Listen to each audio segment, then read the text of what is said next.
அந்த டியூன் வந்து வழக்கமா சாயபயங்கருடைய பேட்டர்ன்ல இல்லாம, அது வந்து வேற மாதிரி ஒரு உணர்வு பூர்வமா, ஏதோ அந்த மண்ணிலேயே உட்கார்ந்து ஆ ஒருத்தவர் வந்து மியூசிக் பண்ண படிச்சுட்டு மாரி. வந்து எஸ். பண்ணுனா எப்படி இருக்குமோ, அந்த மக்களோட பழகி ஒருத்தர் வெளியில வந்து அந்த பாட்ட படிச்சா எப்படி இருக்குமோ, அப்படி ஒரு பாட்டா இருந்தது அது. டியூனா இருந்தது. நெறைய பேர் சொன்னது வந்து ஜெனரேஷன் வைஸா கருப்புசாமி புரிஞ்சவங்களுக்கு மட்டும் தான் இது குடுக்க முடியும் அப்படிங்கிற மாரி சொன்னாங்க. அதுக்கப்புறம் எனக்கு ரொம்ப வியப்பாச்சு. ஏன்னா, எனக்கு 18ஆம் படி கருப்பர் மேல பெரிய பக்தி உண்டு. நான் ம். எப்ப மதுரை போனாலும் சாமி கும்பிட்டு தான் ஓகே, வருவேன். Okay, okay. ஆ என்னுடைய பல வேண்டுதல்கள் நிறைவேறியிருக்கு.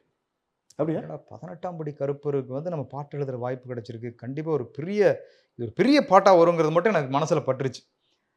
அதையெல்லாம் தாண்டி மெதுவா அப்படியே யோசிக்கும் பொழுது, பாலாஜி வந்து டைரக்டர் அந்த ஒரே ஒரு ஃப்ரேம் காட்டுறேன் சார் அப்படின்னு சொல்லி, சூர்யா சார் வந்து அதில கருப்பரா வர்ற ஒரு ஃப்ரேம் மட்டும் காமிச்சார். ஒரு ஃபோட்டோ. ஒரு ஜஸ்ட் ஒரு ஃபோன்ல ஓகே. ஒரு ஃபோட்டோ, ஒரு close up shot. Maybe test shoot ஏதாவது ஆமா. இருக்கும். ஆ. அதுக்கு முன்னால ஏதோ எடுத்திருப்பாங்க.